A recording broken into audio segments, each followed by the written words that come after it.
ನೀವೀಗ ಕೇಳುತ್ತಿದ್ದೀರಾ ಮಾಹಿತಿ ಖಜಾನೆಯ ಕಾರ್ಯಕ್ರಮಗಳನ್ನು. ಮಾಹಿತಿ ಖಜಾನೆ ಯೂಟ್ಯೂಬ್ ವಾಹಿನಿಗೆ ನನ್ನೆಲ್ಲ ಸಂಯುಕ್ತರಿಗೂ ಆತ್ಮೀಯವಾದ ಸ್ವಾಗತ.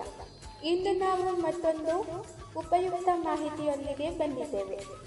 ಈ ವಿಡಿಯೋ ನಿಮಗೇನಾದರೂ ಇಷ್ಟವಾದಲ್ಲಿ ಲೈಕ್, ಶೇರ್, ಕಾಮೆಂಟ್ ಮಾಡಿ ಹಾಗೂ ಇನ್ನು ಹೆಚ್ಚು ಉಪಯುಕ್ತ ಮಾಹಿತಿಯನ್ನು ನಮ್ಮ ಯೂಟ್ಯೂಬ್ ವಾಹಿನಿಯಿಂದ ಏನಾದರೂ ನಿರೀಕ್ಷಿಸುತ್ತಿದ್ದೀರಾ?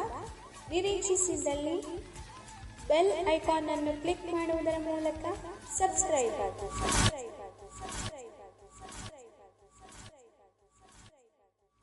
ನುಡಿ ಬೆಳಗು.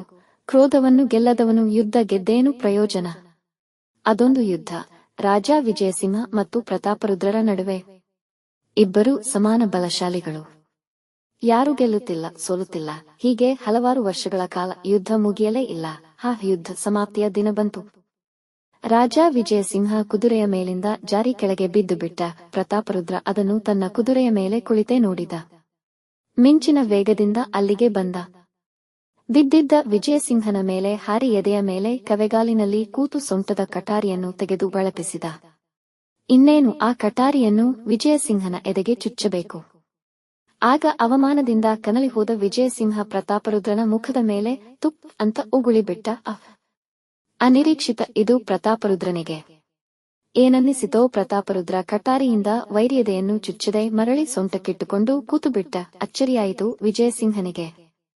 ಅವನು ಕೇಳಿದ, ಅಲ್ಲಯ್ಯ ರಾಜ, ಇಂಥದೊಂದು ಸಂದರ್ಭದಲ್ಲಿ ಹೀಗೆ ಮಾಡಿಬಿಟ್ಟೆ ಏಕೆ? ಸುಲಭದ ಬೇಟೆಯನ್ನು ಬಿಟ್ಟುಬಿಟ್ಟೆ ಏಕೆ? ಇದು ನನ್ನನ್ನು ಅವಮಾನಿಸುವುದಕ್ಕ?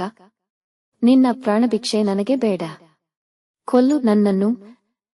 ಆಗ ಪ್ರತಾಪರುದ್ರ ಹೇಳಿದ, ರಾಜ, ಕ್ರೋಧ ದ್ವೇಷಗಳಿಲ್ಲದೆ ಯುದ್ಧ ಮಾಡಿದರೆ ಮಾತ್ರ ಯುದ್ಧಕ್ಕೆ ಒಂದು ಗೌರವ. ನಾನು ನಿನ್ನನ್ನು ಖಂಡಿತ ಕೊಲ್ಲುತ್ತಿದ್ದೆ, ನೀನು ನನ್ನ ಮುಖದ ಮೇಲೆ ಉಗುಳದಿದ್ದರೆ. ನೀನು ಉಗುಳಿದ್ದರಿಂದ ನನ್ನ ಮನಸ್ಸಿನಲ್ಲಿ ಒಂದು ಕ್ರೋಧ ಜನಿಸಿತು. ಕ್ರೋಧದಿಂದ ಯುದ್ಧ ಮಾಡಿದರೆ ಅದು ಧೀರರ ಯುದ್ಧವಲ್ಲ, ಅಯೋಗ್ಯರ ಯುದ್ಧ. ನೀನೇನೋ ಪ್ರಾಣಭಯದಿಂದಲೋ ದ್ವೇಷದಿಂದಲೋ ನನ್ನ ಮುಖಕ್ಕೆ ಉಗುಳಿಬಿಟ್ಟೆ.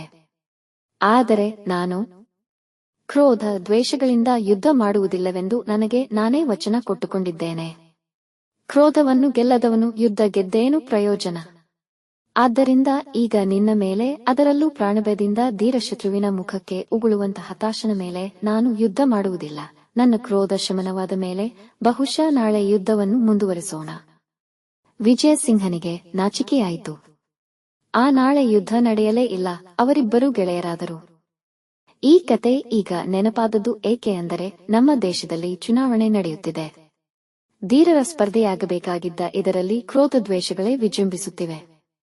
ನಾವು ಕ್ರೋಧವಿಲ್ಲದೆ ಸ್ಪರ್ಧೆ ಮಾಡುವಷ್ಟು ಪ್ರಬುದ್ಧರಾಗುವುದು ಯಾವಾಗ? ಓಶೋ ಹೇಳಿದ ಒಂದು ಕಥೆಯಿಂದ ಪ್ರೇರಿತ